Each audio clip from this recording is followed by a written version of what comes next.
नमस्कार. परत एकदा आपल्या यूट्यूब चॅनलमध्ये तुम्हा सर्वांचं मनापासून खूप खूप खूप स्वागत आहे, ज्याचं नाव आहे कीर्तीज रेसिपी. तर आज आपण पाहणार आहोत उन्हाळी वाळवणातील उपवासाचे साबुदाणा बटाटा पापड कसे बनवायचे. तर ते आजच्या रेसिपीमध्ये पाहणार आहोत. तर मी तुम्हाला अगदी सोप्या पद्धतीने झटपट बनणारे उपवासाचे साबुदाणा बटाटा पापड कसे बनवायचे तर ते अगदी सोप्या पद्धतीने बनवून दाखवणार आहे। रेसिपी दरवेळेस सारखी खूपच सोपी आहे। अगदी काही लहान सहान मी टिप्स सांगितलेल्या आहेत, तर त्यासाठी तुम्हाला रेसिपी शेवटपर्यंत स्किप न करता पूर्ण पाहावी लागेल। हे पापड बनवायला खूप सोपे आहेत आणि 1 ते 2 वर्ष आरामशीर हे पापड टिकतात।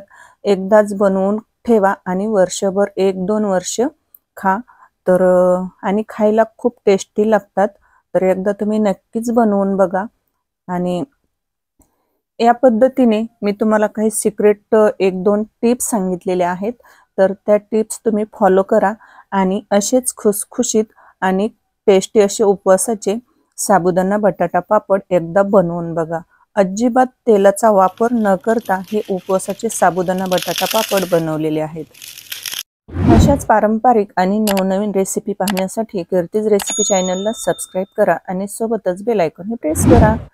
तर चला मग वेळ न घालवता लगेच रेसिपीसाठी सुरुवात करूया। आता इथं बघा मी 1 किलो बटाटे उकडून घेतलेले आहेत, तर ते कुकरमध्ये उकडण्यासाठी ठेवलेले आहेत आणि ते मी उकडून घेतले आणि नंतर आपल्याला आता त्याचं साल्ट काढून घ्यायचं आहे। तर उकडलेल्या बटाट्याचं साल्ट काढायला झटकीपट्ट 1 किलो बटाट्याचे साल्टे काढण्यासाठी आपल्याला फक्त 5च मिनिट लागतात। तर ते पटपट हे साल्ट निघल्या जातं। तर आपल्याला पूर्ण बटाट्याचं वरचं साल जे आहे तर ते काढून घ्यायचं आहे आणि आपल्याला बटाटे उकडून घेत असताना कुकरला आपल्याला 3 ते 4 शिट्ट्या करून घ्यायच्या आहेत। कारण कसं बटाटा हा आपल्याला एकदम मऊ असा शिजवून घ्यायचा आहे। म्हणजे आपण जे साबुदाणा बटाटा पापड बनवणार आहोत, तर त्याच्यामध्ये बटाट्यामध्ये अशा गाठी वगैरे राहणार नाही। त्याच्यामुळे मऊ असा बटाटा आपल्याला उकडून घ्यायचा आहे। आता हे बटाटे थोडे मोठमोठाले आहेत, त्यामुळे मी 4 शिट्ट्या कुकरला करून घेतलेल्या आहेत। आता इथं पाहू शकतात बटाट्याचं मी पूर्ण साल्ट वरचं काढून घेतलेलं आहे आणि एका ताटामध्ये बटाटे घेतलेले आहेत। आता इथं आपल्याला पुरण गाळायची जी गाळणी असते चाळणी, तर ती घ्यायची आहे आणि त्याच्या खाली आपल्याला एक पात्र किंवा एखादं पातेलं किंवा ताट वगैरे घ्यायचं आहे आणि त्या चाळणीमध्ये आपल्याला उकडलेला बटाटा घालायचा आणि ग्लासाने आपल्याला काय करायचा तो असा मॅश करून घ्यायचा आहे। म्हणजे ग्लासाने असं दाबून घ्यायचं, म्हणजे जो बटाटा आहे तर तो बटाटा उकडलेला जो आहे त्याचा असा लगदा हा खाली पातेल्यामध्ये पडला जातो। तुम्हाला जर बटाटा हा किसून जर घ्यायचा असेल ना खिसणीने, तर तुम्ही खिसून पण घेऊ शकतात। पण मला खिसणीपेक्षा गाळणीने म्हणजे पुरण पात्राच्या चाळणीने बारीक करून घ्यायला सोपं वाटतं। आता इथं 1 किलो बटाटे मी उकडून घेतलेले आहेत आणि त्यासाठी आपल्याला इथं जवळपास पाव किलो म्हणजेच वजनीप्रमाणे बघा 250 ग्रॅम हा आपल्याला पाव किलो साबुदाणा हा मंद गॅसवर भाजून घेऊन तो मिक्सरला होता होईल एवढा बारीक त्याचं पीठ करून घ्यायचं आहे। तर इथं मी पाव किलो साबुदाणा हा भाजून घेतला आणि नंतर थंड झाल्यावर मिक्सरला बारीक करून सोजीच्या चाळणीने त्याचं पीठ करून घेतलं चाळून। नंतर याच्यामध्ये घालायचं आहे चवीनुसार मीठ घालायचं आहे आणि 1 चमचा हिरवी मिरची घालायची आहे। आता इथं तुम्हाला तुमच्या आवडीनुसार तुम्ही जिरे सुद्धा घालू शकतात। जर उपवासाला जिरे तुमच्याकडे खात असतील तर तुम्ही जिऱ्याचा वापर देखील करू शकतात।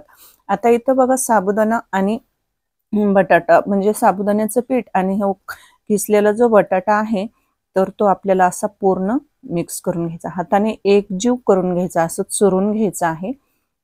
आणि जर तुम्ही बटाटा जर असा हाताने जर चुरला ना तर त्याच्यामध्ये काय होतं बटाट्याच्या गाठी राहतात। त्यामुळे शक्यतो बटाटा हा किसून किंवा चाळणीने तो असा बारीक करून गाळूनच घ्या।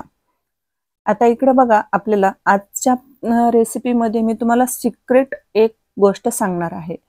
तर ती सिक्रेट गोष्ट म्हणजे बघा इकडे मी गॅसवर एक कढई ठेवलेली आहे, त्याच्यामध्ये आपल्याला एक स्टँड ठेवायचा आहे। तर मी पाणी गरम करायला ठेवलेलं आहे आणि जे आपण साबुदाण्याचं आणि बटाट्याचं जे मिश्रण आहे तर ते एक जीव असं मळून घेतलेलं आहे।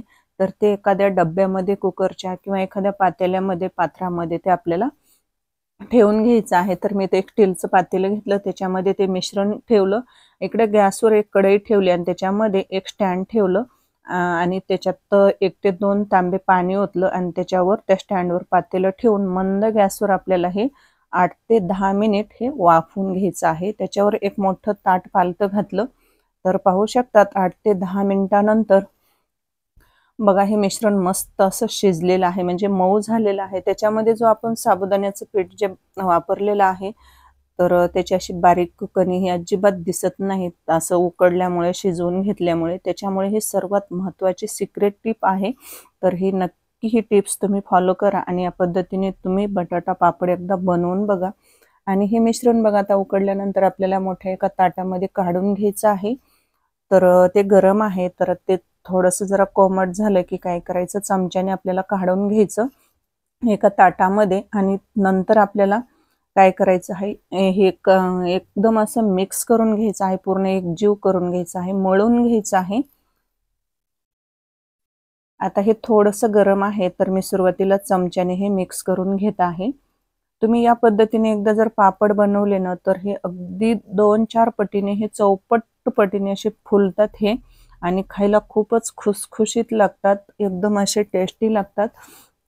तर आता बघा मिश्रण बऱ्यापैकी थंड झालेलं आहे आणि आता आपल्याला हे मिश्रण हाताने असं मळून घ्यायचं आहे, एकजीव करून घ्यायचं आहे. आणि हे आपल्याला काही जास्त घट्ट पण नको आहे, जास्त पातळ पण नको आहे. याच्यामध्ये आपल्याला एक थेंबही तेलाचा किंवा पाण्याचा वापर करायचा नाही.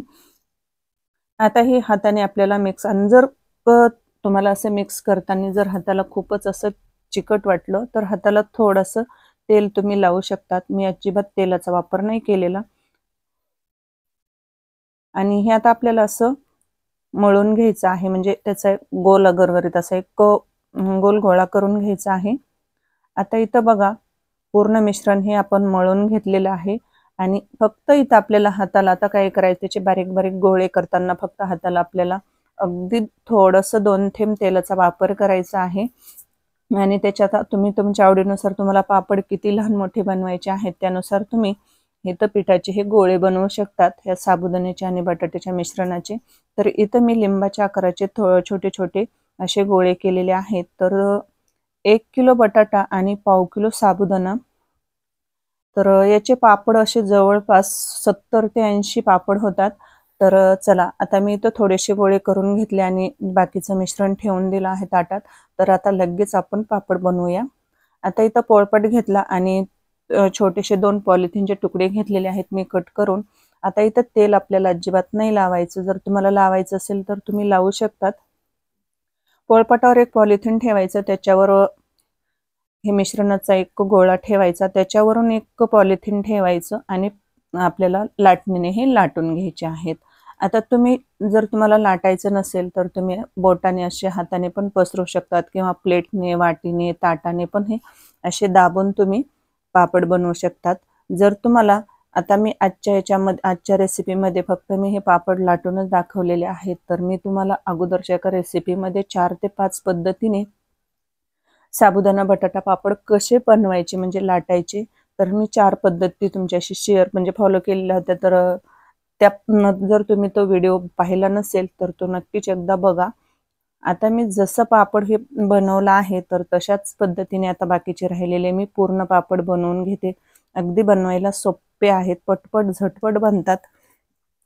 आता इथं बघा माझे पूर्ण बटाट्याचे पापड बनवून झालेले आहेत आणि मी इथं घरातच म्हणजे फॅनच्या हवेलाच 1 दिवस सुकवून घेणार आहे आणि नंतर 2 दिवस कडकडीत उन्हामध्ये वाळवून घेणार आहे. आता इथं पाहू शकतात मी 2 दिवस कडकडीत उन्हामध्ये वाळवून घेतलेले आहेत. जर तुमच्याकडे ऊन येत नसेल तर तुम्ही 2 दिवस फॅनच्या हवेला सुकवून घ्या आणि शेवटी फक्त आपल्याला 2 ते 3 तास उन्हामध्ये थोडंसं ऊन देऊन घ्यायचं आहे. म्हणजे 1 ते 2 वर्षे आरामशीर हे बटाट्याचे पापड टिकतात, खराब होत नाहीत. तर इथं पाहू शकतात आपले बटाट्याचे पापड इथं वाळवून तयार झालेले आहेत. आता मी तुम्हाला लगेच तळून सुद्धा दाखवणार आहे की आपण हे साबुदाणा आणि बटाट्याचे पापड बनवलेले तळल्यानंतर किती पटीने फुलतात आणि खायला असे म्हणजे किती, म्हणजे असे तळल्यानंतर किती किती फुलतात, तर ते पण मी लगेच तळून दाखवणार आहे। आता इकडे तेल गरम करायला ठेवलेलं आहे। तेल गरम झालेलं आहे आणि तेलात सोडलं की पापड पाहू शकतात बघा, कलर किती असा म्हणजे सुरेख आलेला आहे। तेलामध्ये टाकला की तो काय होतो, असा फुलला की मग तो काय होतो, असा त्याचा असा म्हणजे वाकडा होतो, तो असा म्हणजे साफ राहत नाही, असा जास्त आणि छोटासा आहे, पण तळल्यानंतर असा 4 ते 5 पटीने फुलतो। तर इथं पाहू शकतात, इथं मी तुम्हाला बरेच असे पापड तळून दाखवलेले आहेत। तर इथं पापड आपले तळून झालेले आहेत। तर कलर पाहू शकतात किती सुरेख असा आलेला आहे आणि अगदी 2-4 पटीने असं चौपट पटीने हे पापड आपले उपवासाचे साबुदाणा बटाटा पापड तळल्यानंतर फुगलेले आहेत, फुललेले आहेत। तर मला एक सांगा मैत्रिणींनो, तुम्ही आणखीही आपल्या चॅनलला सबस्क्राईब केले की नाही? नसेल केलं तर पटकन सबस्क्राईब करा। वाट कसली बघताय? कीर्तीज रेसिपी चॅनलला पटकन सबस्क्राईब करा आणि नवनवीन अपडेटसाठी चॅनलला सबस्क्राईब करून साईडची बेल वाजवायला अजिबात विसरू नका। तर पाहू शकतात बघा, इथं भरपूर असे मी पापड तुम्हाला तळून दाखवलेले आहेत आणि कलर सुरेख आलेला आहे। एकदम असे कुरकुरीत खुसखुशीत इथं पापड आपले तळून झालेले आहेत। तर मी तुम्हाला लगेच एक असा मोडून पण दाखवते। एकदम असे क्रिस्पी कुरकुरीत हे पापड बनतात। कमी तेलकट, कमी मेहनतीत, कमी साहित्यात आणि झटपट बनणारे उपवासाचे वाळवणाचे साबुदाणा बटाटा पापड बनवून आज मी तुमच्याशी रेसिपी शेअर केलेली आहे।